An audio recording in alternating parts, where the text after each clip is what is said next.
Нұрбөйтен қазақ деген атымды сатып, еле өзімнің ар намысын сата алатын жігіт емеспін. Шындығы, мен міндеп жүрген жігіттер, ауылдың ішінде абыройлы болып жүрген жігіттердің сатқындығына мен ішім ашып отыр. Тем более, мына кім екен, ертең видеодан тарайды, жігіттер таратады, интернет ашылғанда халық сатқындарын көресіз көзі. Кім екен білесіз көзі. Абыройдан кеткен жігіттер олар.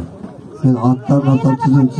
Мына қара халық, мен ана жерде қарап отырсам, бір Фордтың апасы келіп, айналайын түнде келіп Радомға баратын түнімен мені ана аэропорттың посында жібермей, келінім қатты толғатып отырса да жібермей, қатыгездік танытып жатыр ғой, өз қазағымыз. Неге айналайын постты бекіткенде не болар дейсің? Біз бейбіт шеруде болсақ, зачем бізге пост деп апаларым айтып жатыр. Фордтың, Ақшұқырдың сондай адамдар.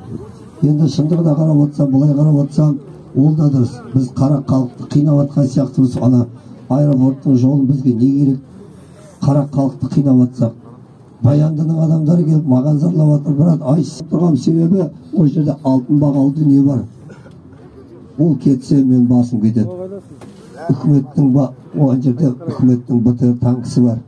Оның ішінде қаншама гранатомет, пулемет, автомат түгел бәрі бар. Ол бірде бір адамның қолына тиіп қалса, мен басым бәйгеге кетеді. Мен сондықтан сол жігіттерге мен шындығына қарағанда қара халық біз бейбіт митингте тұрып қой, оған посттың не керегі бар дейді. Мен енді шын айтсам, екі оттың ортасында қалдым ағайын. Сатқындықтарды да көріп отырмын. Кеше жаужүрек болып, мың батыр болып тұрған, қазақтың мың батыр баласы болып тұрған жігіттердің артқа қарай назат беріп, журналист етіп отқан колодкасы қысып отқанын да көріп отырмын. Жігітше айтқанда. Оны қарап отырса, қара халықтың маған келіп зарын айтып, сен бір құрсын не болып кетті балам, посттарды аш-шеш қара халық қинады ғой деп отқандарды көріп отырмын. Ақша алып баламызға тамақ алайын десек, ақшамызды алмай отырық дегенді көріп отырмын. Мен шындығын айтқанда, мен ақылдасатын адамда қалмады, сенет адамда қалмады, қасымда жүрген ержүрек болып төс көтеріп жүрген. Айналғанда өз басымен шешейін десем, сіздер ойлап қаласыз деп ойлап тұрмын, мен сатқын деп посттарды ашайын десем. Жоқ, постта. Бер жағына машина әкелемін. Бер жағына машина алып. Міне өздерің назары болып жатсыңдар, бірақ ар жақта жүрген қара халық біз түсініп отқан жоқ. Түсінеді. Мені баттап отыр, мені даттап отқанда бар, мақтап отқанда бар, осында тұрған бір кетіп қалған. Жоқ, кетті ғой. Ақшұқырдың жолында жаңа маған келіп сол жерде мен кеше сөйлесіп кеткен, старший болып кеткен жігіттің өзі онда отыр. Сәке, бұл жерде арандатушылар жаңа бұл жерде халық сатқындар бар, бейбітшілік шеру бітті, қала тарқат деп бүткіл посттың бәріне үндеу бар, видеоларды көрсетіп отыр дейді. Олар соған сеніп, біздің халық соған сеніп, біздің посттағы жігіттер, біткен болса жақсы үйге кетіп қалған жігіттер бар дейді. Енді ол жаққа тағы да адам жібер деп, адам жіберейін десем, бұл жерде адам бара-бара азайып отыр. Айналғанда шындығын айтқанда, мен тұташып отқан өздері. Посттар ашылды өз. Сен енді көңіл күйін түсірме халықтың енді, рухын түсірме. Ол жақта не болып отқан мен білмеймін. Қазір мына адамды бір адамды жіберсем, ол адам барады да келеді да, бір хабарды айтып келеді, тағы да бір келеді да, ойбай, пост ашылып та, ар жақта маған хабарлайды, ар жақта айтып. Енді шындықты айтайын. Кеш қана шындықты айтып отқан заматтың. Кеш трибунаға шықты, міне Адайскиден келіп отырмын дейді. Ал, міне, посттың бәрі тараған. Мен жа алтын бағалы заттардың постына сол жігіттер біздің басымыз бәйгеге кетіп қалмасын деп, ана шындығын айтқанда қару жарақты қорғап тұр. 25 жігіт. Бұл жерде қазір 50 жігіт бар, олар талқанда қару жарақты алып кетсе, біреуді осы жерде келіп, басқа бір киіммен келіп, біз жерде бүл жасап кетсе, айналғанда мына бейбіт шеруде тұрған халық кінәлі болып қаламыз ағайын. Сондықтан мен шындығын айтайын, ол қарапайым өз мүддесін істейін деп жүрген, арамдатып жүрген, тағы да басқа провокатор болып жүргендердің қолына түскенше, мен сол 28-ші посттағы военный полковник отыр, сол жерде басшысы. Сол полковниктің артынан еріп, қара халық жаңа мәшіндерін айдап, ойыншықи частың алдына апарып берсін. Тап солар қару атып атса, мен өзім кеудем түсіп тұрамын осы жерде ағайын. Шындығы, басқа қайтар жолым жоқ. Басқа айтар жолым жоқ. Жоқ, о постты қаруды қорған дегенмен 20 адам о постты қорғай алмайды. Міне естің ауыздарымен қай посттар ашылған түгел айтып берсін. Міне ада ескеден келе жатыр міне. Ашылған жоқ әлі. Просто екі жігіт келіп қалада тарап кетті, осылай бәрін аштыртып отыр жолдарын. Айқай болып отыр жақта. Соған келіп видео түсіруге келіп екі жігіт болды. Адайскиден келіп тұр. Тараған жоқ қой. Ешқандай жол ашылған жоқ, ешкім тараған жоқ. Тарамасын. Жоқ, ашылмайды жол. Осы жақтан хабар келмегенше. Түсіріп алдым. 3.000 адам, 3.000 халық, мұнайшы, Қаражанбас мұнай, 300 километр жаяу жүріп келді. Форттан жаяу жүріп келді. Жаңғалдының жігіттері келді, Бейнеуген жігіттері келді. Қаланың әрбір облысынан келген жігіттердің арман үмітін аяқ асты қылмаңдар. Екі сатқынның құрметіне бүткіл халықтың үмітін сөндірмеңдер.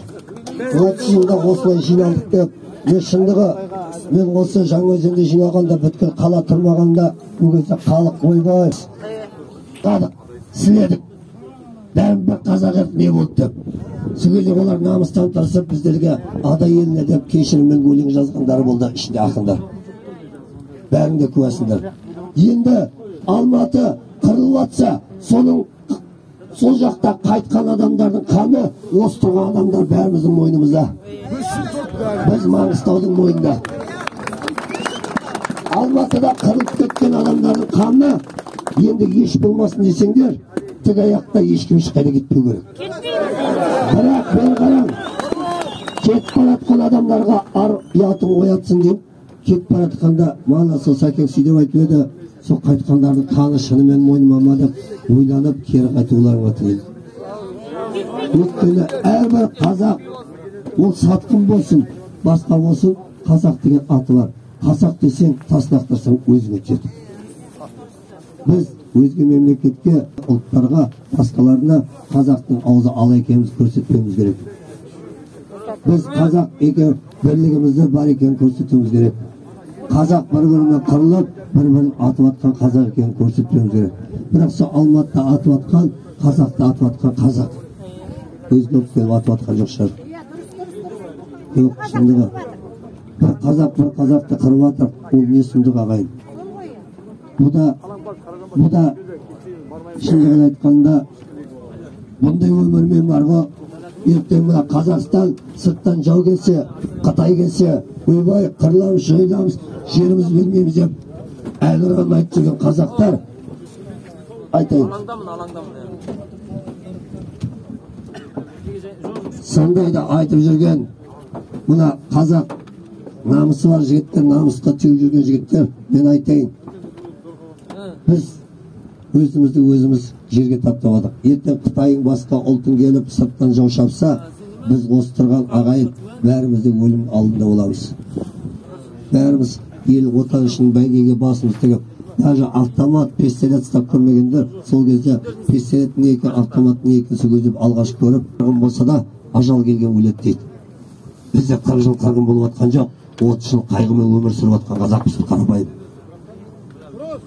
Оларға таяғым жеп, соям дейтіндерге сойылып, отырғаннан басқа шарам жоқ, тек алдарында отырам. Мен айта бергенмен, рух бергенмен, ар жақта сіздердің рухыңызды момент келіп 10 адам келіп сындырып тастап отыр. Біреуіңізді үрейге қорқытып отыр, біреулеріңізді ондай балағаттап бірдеңе соям атам дегенге үрейге ұшып отсыңдар. Болмаса жұмыстан увольнение, кредиттің асат, көңілің тасат, ертең күні бала шаң аштан қалады деп үреймен қорқытып отқандар бәрі артқа қарай қайтып жатыр. Көбісі өлімнен қорқып қашып жатыр. Жау келсе қашанда өлесің сырттан. Мен айтарым, жақсы әңгіме айтамыз, апа, бірақ мен шындықты айтып отырмын. 24 арнаның берген хабары қазақ еліне деген міне қағазға жазып түсіріп алған, бұл достоверный, недостоверный, алдын өзің оқып алайын. Сосын елсіздерге оқып берем, мүмкіндік берем. Ағайын, аға шүй болса ақшасын алысың. Тыңдан, шұғыл хабар 24 арнасынан Ақтау супермаркеттері істемей жатыр. ынтымақта алаңда жиналған адамдар тарап жатыр. Күллі кеше тұрғандарды бірігуге шақырған белсенділер енді халықты үйлеріне қайтаруға үгіттеп жатыр деп хабар 24-тің Ақтаудағы өкілі Артем Петров дейді. Деген орыс жігіт интервью берді дейді. Сағат 15:10-да тағы хабарда Дана базарлар істеп тұр деп қазір Ақтауда дейді. Ақтауда бізде Дина деген базар бар міне.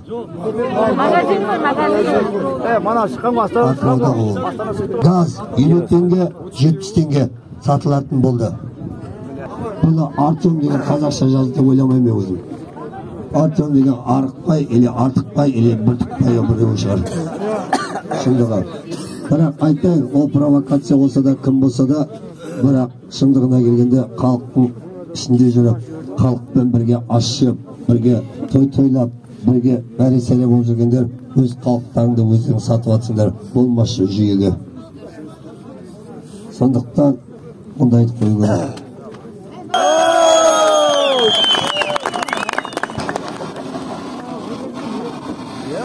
Енді маған болмашы ондайларды құрсын, тарасын, неғылейін енді мен.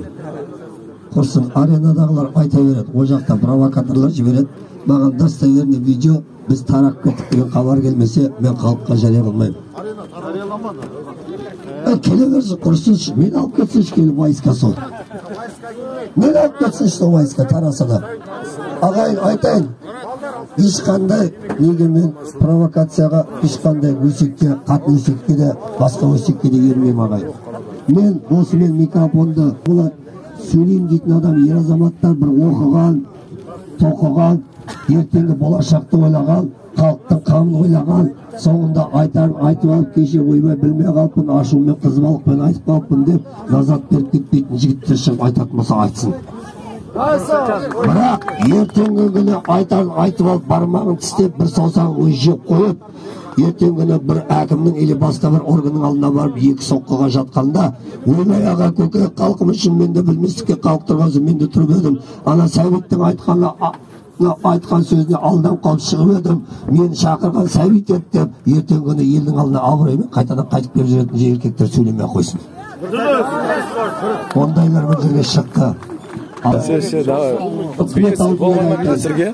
Бұлар ешкімнің кінәсі жоқ бұлардың. Бұлар тек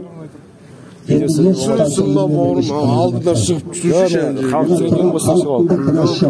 болмайды да? Сен жертік басында? Мен шақырып естімеймін. Бұл халық ашынғаннан келіп бейбіт шеру жасаған халық. Бұлардың да ешқандай кінәсі жоқ. Әрбірдің басында кредиті бар, сондықтан ашынғаннан келді. Жеуге тамақ жоқ, квартирада сандырақта жүрген қазақ болған соң келді. Газелді кеменші қалапты. Мен билік басындағыларға айтарым, мен ешкім зорлап әкелген жоқ, мені басқа билік өкілдері әкелген жоқ, или мен Нұр Отанда да істемеймін, басқа жерде де істемеймін. Мен қарапайым халықтың ішінде жүрген бала едім. Осы мен де намысқа тырысып, халықтың жүрегін оятайын, хотя халықтың сатқындарын алдарына көрсетейін, кім сатқын екен. Ертеңгі күні интернет жақсы ғой, көргендер тарап атса, сол интернет көргенде сол сатқындарды көріп, айналайын қазағымның балдар, сендер әжептәуір жыңғылдың бір тәуір жігіт едің, тағы сен осы Ақтаудың білді елді